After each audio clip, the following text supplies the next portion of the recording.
Hello folks, and a warm welcome. You're tuned in to My Meditation, the indoor series.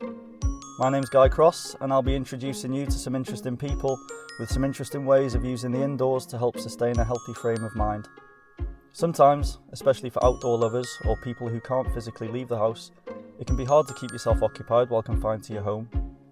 I've always been curious as to how other people used indoor hobbies and activities to take care of themselves, and that curiosity led to the birth of this podcast series. My guests will talk about their favourite indoor hobby, and will go into depth of how it helps them find peace of mind. Hopefully one of, if not many of the hobbies within this series will help you, or at the very least inspire you. And that's the whole aim of these podcasts, to fill you with ideas that maybe you hadn't thought of before, and to hear some positive, encouraging, real-life stories from my guests. Sometimes, just hearing someone else's perspective on a hobby or activity gives you a fresh new way of looking at it, which can't be a bad thing, right? So without further ado, let's meet this week's guest. Hello everybody, and welcome to the first podcast ever from My Meditation, and I'd like to introduce to you Lindsay Codner. She's from Hartlepool in the northeast of England. She works as a Thrive practitioner and a teacher in a special needs school, and is also a recovery and mindset coach. She's a single mum of 2 daughters and also a qualified teacher, dance teacher I may add. And she runs a group called Hiking Events for Solo and Group Hikers. So hello, Lindsay, how are you? Hello, very well, thank you. Good. Nice to catch up with you again. We've talked briefly over the phone about this podcast. So yeah. We've only talked a couple of times really, haven't we? We have, yeah. Short and sweet. Short and sweet, exactly, yeah. So I've got a little bit of information about you here, but could we touch on your job role to begin with? I'm quite interested to know what the Thrive practitioner is, and also touch on the recovery and mindset coach thing, if you don't mind. Is that good? Yeah, sure. So I work in a special needs school as a Thrive practitioner, which is working with children who've suffered trauma in the young brain. So we have a programme within our facility that kind of helps recycle the brain from where the trauma's taken place. It's a really, really, really interesting and exceptional tool that we use. And then the mindset and recovery comes from some trauma that myself and my daughters have suffered. And I got into recovery and then began training in LNP to support mental health and encourage others to look at their mental wellness and really, rather than focusing on mental health, look towards changing the mindset to improve their mental wellness. Yeah, it's really interesting. And I think you said you're concentrating more at the moment on the recovery and the mindset coach thing, right?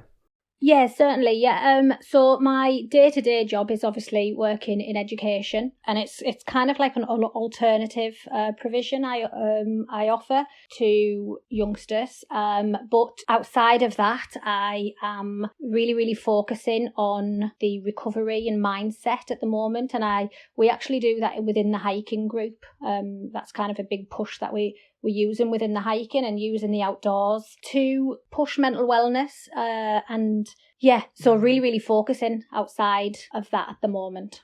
Yeah. And that's something you've been going through yourself, hasn't it, actually, with the recovery and the mindset thing? I guess that kind of ties into what you've been through, and we're going to touch on that in a bit. But was that the kind of reason you got into that? It was, yeah. After the trauma that I suffered, I hit a really, really bad depression, touched on medication with the doctors, went to see a number of counsellors, went to see a therapist, and it was really, they wanted to kind of sit and talk about the trauma, and I wasn't prepared to do that. I wanted to move forward, and I wanted to understand how I could move forward and what direction to take my life in. So I started, I went to see a recovery coach myself and got into mindset, changing my mindset. And from that, I just thought it was a really good tool to have to move forward in the right direction and really focus on where I wanted my life to go rather than where it had been. Sure. So that was my kind of the reason I chose to pursue that and started to train in that was I found it more of a benefit to me and my family for me to move forward rather than sitting in the trauma. And I just thought it's kind of, I went to a coach in America, and I do a lot of training through my education job in America. So it's quite big over there for mindset and recovery. So yeah, that's why I kind of focused on that, rather, to move forward rather than to sit in the trauma in the past. Yeah. Wise thing to do. Yeah. And just going on about obviously you're an outdoor lover. That's what these podcasts are mainly about, is talking to people that are into the outdoors, and usually use that as their meditation, as their way of releasing and gaining a peaceful state of mind. But sometimes we're stuck indoors, and you have quite an interesting hobby indoors, which we're going to be talking about today. So which keeps which is what you call your meditation, right? It's kind of what helps you with your mind and that kind of thing. So do you want to tell the audience what your little hobby is? Yes, I enjoy tap dancing. That's amazing. But it's not just tap dancing. You're actually a qualified dance teacher in other areas as well, aren't you? I am, yeah. I began dancing when I was the age of 3. And one of the reasons I started dancing was because I never spoke up until the age of 3. My mum was extremely worried about me. So they sent me to dancing to improve my confidence, self-esteem, bring me out my shell. And I have been dancing ever since. Really? I qualified. Yeah. I've danced all over the country, took part in kind of national championships at quite a high level. And then I qualified as a dance teacher when I was 19. And then kind of had a family. I'm fortunate enough to have 2 daughters who followed in my footsteps, actually, and they've actually represented England in the Dance World Cup. Really? So yeah, so I get to practice lots with them. Wow, and is that tap dancing as well? It is, yeah. My youngest, actually, she's won a championship of when she was kind of 8, I think she was. Yeah, she was 8 when she won her first tap championship. So she's really chip off the old block, that one. So I practice a lot with her. No, that's great. That's amazing. That's really, really cool. It's so good that your kids are into it as well, because it obviously, is it like you say, it's a good excuse for you to get into it. But I mean, it's something you enjoy on your own as well, isn't it? I mean, it's I use it a lot as a therapy for myself.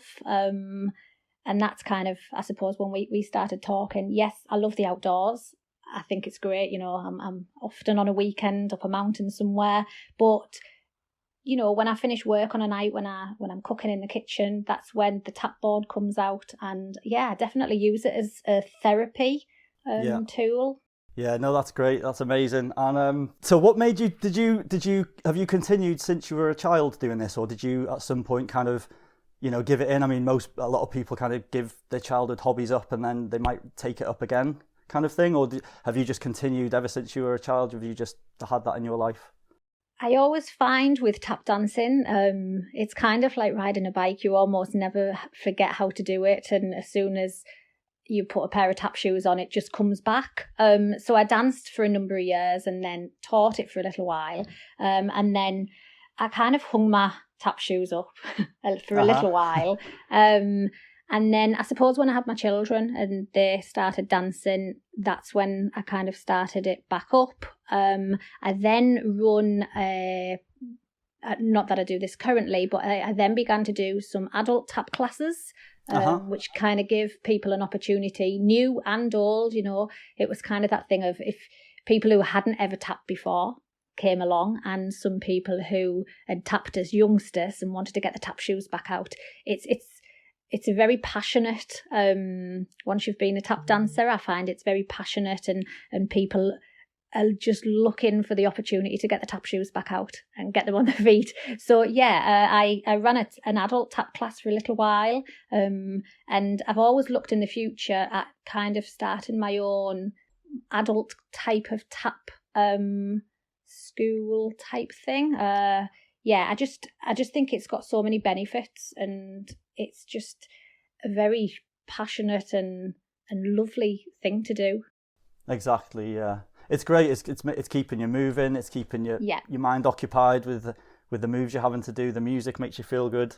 Yeah. So it's kind of like, it's like a win-win really, isn't it? It is, and it's actually, I find, obviously, I mean, I'm 44 now, and I just find I've still got, amazing flexibility, helps my posture. There's so many, I've still got quite good stamina for my age. So I just think there's a lot of there's a lot of health benefits that come with it as well. Yeah. No, that's brilliant. That's amazing. And so just sticking with that for a little while, I mean, is it as simple as buying a piece of wood, shoving it on the floor, putting some shoes on and just dancing? It actually can be. It can be, yeah. It can be. It can be very, very simple. I mean, I have tap shoes, but you don't really need tap shoes to do it. It's just a kind of about, finding the beat of the music and making your own rhythms. And it's all, for me, it's all to do with like your inner rhythms where you can kind of, just pursue how you're feeling through the movements. That's a lot of what I do. I mean, I can tap quite quickly, and I find that depending on my mood and my stress level, I use it a lot to, self-regulate myself, and that type of thing. Yeah, so it's very therapeutic, I guess. What you're trying to say is it's quite a therapeutic thing to do, right? It is, yeah. And I find that it's almost kind of like the beats, they will kind of help self-regulate your emotions and your feelings. Yeah, so I use it as a real, a therapy tool. Yeah, absolutely. Yeah. So has there been a point in your life where you've been quite low, been in, a bit of a dark place, and you've used this activity to get you through it? Hugely, yeah. I suffered a quite horrific trauma a couple of years ago. I fell into a very, very dark place. As I mentioned before, kind of came medication-wise, went to see counsellors, therapists, and I just couldn't pull myself out of this dark place that I was in. Went so far as to contemplate suicide. It was just, there was no escape from what I was going through at that time, until I started kind of my recovery. And that was part of where they'd kind of talked a lot about my inner child and, what would I have done, what did I do as a child that brought happiness and peace to myself. And that's when I kind of pulled my tap shoes back out for the therapy side of it for me. Okay. I was able to kind of think, well, this is something that was very passionate to me as a child and all through my life. So that kind of it really helped me to focus and have some determination and challenge myself as well. So all of those kind of memories came flooding back of happiness, and I was able to kind of think to myself, well, I can do this, I can, if I'm determined, and I can challenge myself and build my fitness back up. I mean, when I was depressed, I'd put on 3 stone in kind of 4 months. Right. It's almost kind of like a bit of a self-punishment form of, I suppose, self-harm. So through that, I've now lost I've lost 40 pounds since, again, I got my tap shoes back out, and wow. With the tapping and the hiking, I've managed to lose 40 pounds, and I feel fitter now than I ever have done. Wow, well done to you. Thank you. Definitely helped. That's great. And just another thought I've had, you were saying, you used to do it as a child, and when you brought the tap dancing shoes back out to use as your meditation or your therapy, did that bring back kind of childhood memories for you as well? Did you start thinking of the past, and did that help, or did that make things worse? Or no, it absolutely helped. So some of my best memories are from when my dancing days.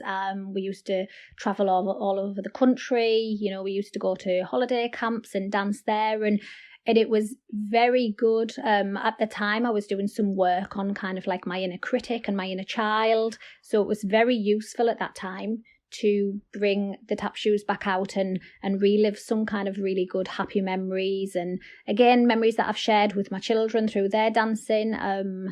So it really helped for me to focus on those good things, and also the point of it being, you're never too old to to start again and doing something from your past that you really enjoy and you've got a love for. Yeah.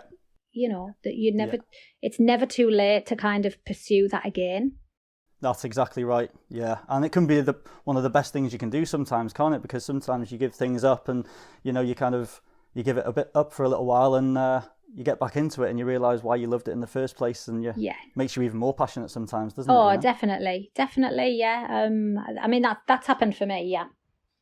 No, and it's great, and it's something you can do indoors, and that's again this side of the podcast. That's what it's all about, you know, is trying to give the listeners some ideas and fresh new ideas of things to do indoors to help them with their mental health, you know. And tap dancing sounds like you almost got me wanting to do it, you know, because it's dancing, it's moving the body, it's keeping you exercised, it's, you know, you're focusing on the music. It must take you to another place.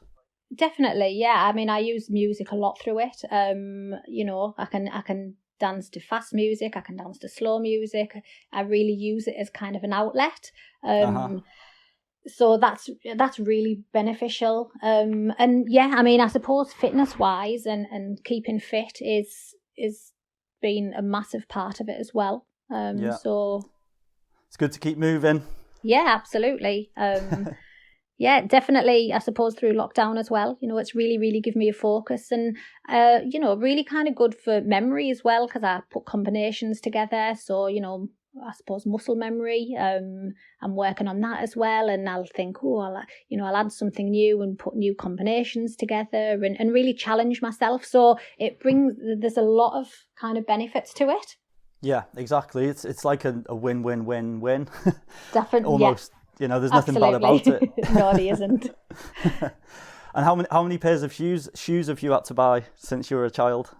Well, to be fair, I still have my ones from when I last danced when I was kind of 18. I still have those. So yeah. They're just extremely worn in now. Sometimes that's a good thing, isn't it? It is, yeah, absolutely. Molded to my feet. Ah, great. That's such a different hobby. I don't think I know a tap dancer, to be honest. And it's just like I say, you don't even need much room, really, do you? In your room, no. I guess, you know, it's a perfect thing to do, yeah, and a great idea for the listeners, you know. Yeah. And why would you recommend this activity to other people? Why would you recommend someone take this up as a hobby? Just for, a lot of the reasons I've touched on there.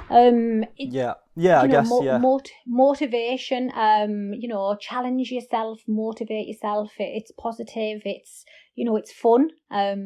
It can kind of be quite challenging at times, you know, but a lot of the time I use it particularly for my stamina, my fitness, you know, my posture, my flexibility, those type of things. But also I suppose it's a new skill.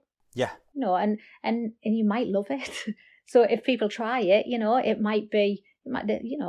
could be something you get into. You could go, social side of it is, you know, there is adult tap dancing classes on. So, you know, you can go, and social side of it when, you know, lockdown lifts, there could be classes near you that you could get into. But ultimately fitness and you know, mental awareness for yourself, just give something a go to maybe enjoy it. Yeah, and it's done wonders for you by the sounds of it. It certainly has, yeah, absolutely. Different person now, yeah. You wouldn't have recognised me 2 years ago. Yeah, that's amazing. And that, again, you know, there's many reasons for these podcasts, and that's another one is to kind of show how people have been through hard times, and you went into depth with me a little bit on the phone. Yeah. The first time we spoke, and to hear the way you speak now and how far you've come, it's just so. Yeah, it's amazing, you know. Yeah. And it just goes to show how people can turn their lives around, and it can come from a hobby or an interest that you have. You know? Definitely. I mean, obviously, I can't touch a lot on what I discussed with yourself, but of course, purely because of legalities and of course, kind of a crown court. But we need to let the listeners know you've been through quite a bit. Yeah, haven't you? You know, there's a. Absolutely, yeah. So, and I think it's kind of important to realise how far you can come, that, you know, there is outdoor. Yeah, you know, the outdoors is great. I'm a massive advocate for the outdoors, but also to look after your mental health indoors as well. I think it's really, really important. Yeah, definitely. And again, I keep saying it, but these podcasts, this series, that's what they're about basically, is to get some indoor hobbies and interests that people have, and to get them out there into the world, so people, Yeah, might get ideas from them. So, definitely. you might have gained the world an extra few hundred tap dancers by the end of this. Who knows? Absolutely. You might have got one in me. And is music like important to you in general? Is it important to you when you're in the outdoors? I know Lindsay and I are going to do another podcast about her outdoor activity that she enjoys and is involved with. That's another thing we're going to do. But just touching on the music side of things, is that important to you when you're outdoors as well? Or do you prefer kind of nature and... Yeah, I enjoy nature outside. Although music is very, very, a love of mine. I don't watch TV, so I just have music on constantly in the house, and I'm always dancing about, whether it's tap is my love, but I also kind of do ballet and modern and jazz dancing as well. So quite often have a dance at home with, music's always on in my house. It's a massive passion of mine. yeah. But I use it, particularly for my dancing as well. It can, depending the mood I'm in, I can really channel how I'm feeling through music. So if I'm solo hiking, I will listen to music. But if I'm not, I tend to just listen to nature as well. I like the sounds of nature. Yeah, I'm the same. It depends on what mood you're in, right? Like sometimes I think when I'm exercising more, say I'm doing a hike for like exercise or something, I might generally listen to music more then. But if I'm just doing it for a meditation reason, like for therapy or just to, get a peaceful state of mind, I think I prefer listening to the nature then. And you kind of get more, I get more from that personally. Now, but I never used to be like that. I used to be music all of the time. I'd have to have my headphones in, no matter whether I'm running, cycling, whatever, But these days, I leave my headphones at home quite a lot, and just like to listen to the water of the river and the birds, and Yeah, it's good, with my dancing as well, with my tap, particularly tap. Because I've been tapping so long, I can kind of, create my own music with my feet, with shading and dimension and the accents I can, do with my dancing. So that's quite nice as well, to make my own music with my feet. That's amazing. That's really that nice. Is. Yeah. Yeah, it's so creative. Like you can be so creative with it, can't you? Yeah, definitely. You can make your own rhythms up, like you say, your own patterns of dancing and all of that. Yeah. Wow.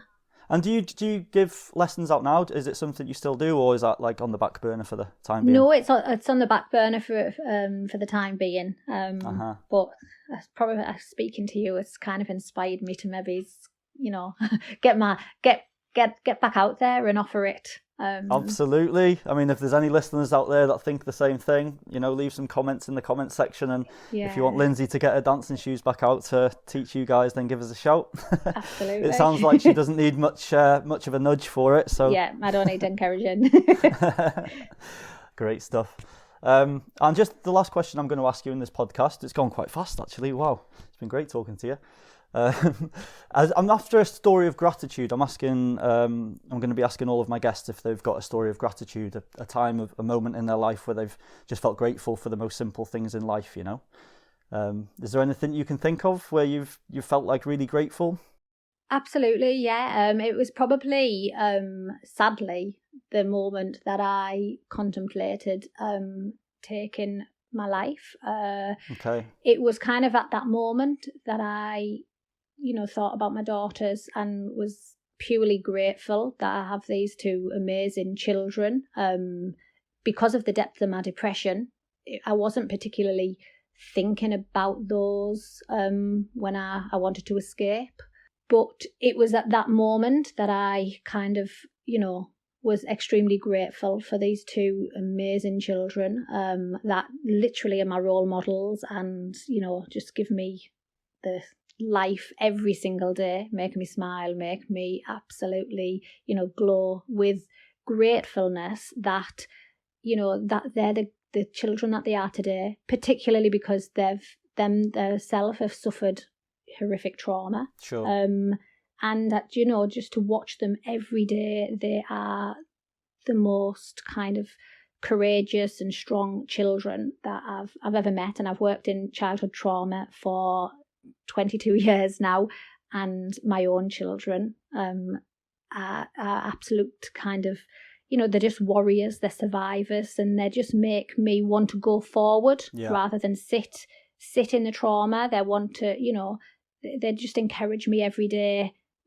Even when I'm dancing or when I'm hiking, they encourage me every day and tell me how proud they are of me. And I'm extremely grateful for my daughters. Yeah, no, that's beautiful. And it just goes to show, sometimes you have to go to the darkest places in your life to kind of appreciate what you've got, right? Like you were saying there, you were kind of, almost going to take your life, and then something just clicked in you, and you totally, just turned the table basically. I think the sad thing was I'd sought help from, doctors and therapists and counsellors, and there was not a lot of help out there for me to meet my needs, which I think's kind of quite scary, and I'm sure I'm not the only person who's been through that. Yeah. So I think it's probably an important message to kind of say, sometimes you'll go and knock on these doors for support, and it won't be what you need, but there will be something there that you need. As I say, mine came with recovery and mindset, and then the hiking. That's how I got involved in the hiking, and and got my tap shoes back out, and it was that really turned my life around. That I kind of, I didn't need to go and sit about. I knew what was happening to me. Yeah. I knew the trauma I was suffering, and I knew that I had the tools myself to fix it. I just needed to believe that.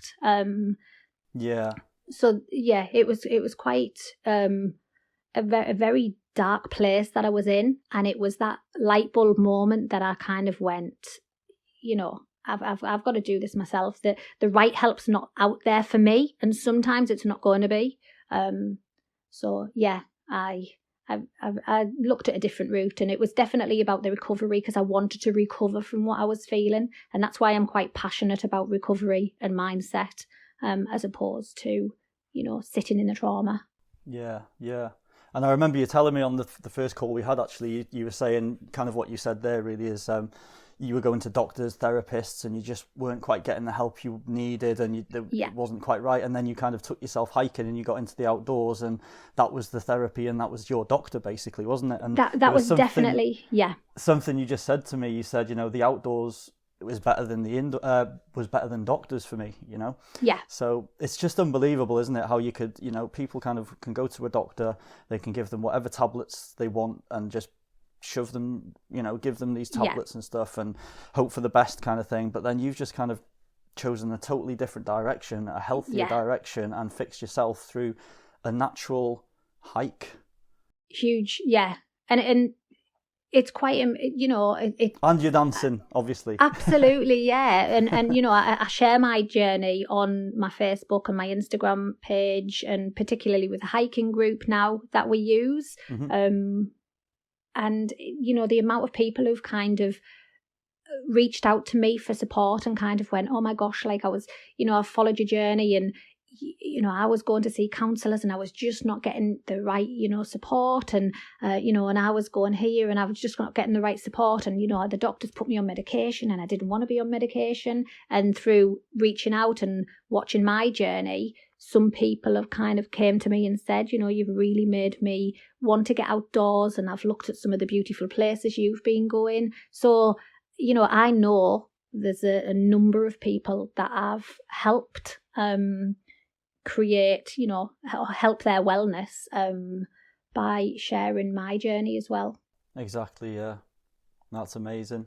And so as we're talking about a little bit the outdoors, we're going to do a separate podcast with you, obviously, about the outdoors. But can we just touch a little bit on the group that you have, the hiking events for solo and group hikers? Yeah. Do you want to touch on that a little bit and just let people know where they can find you with that in case they're interested? Absolutely, yeah. So through kind of my recovery, I got into hiking and was lucky enough to go on an adventure with a group of people who I became very good friends with, and one of those started his own hiking group, and asked me to run it with him.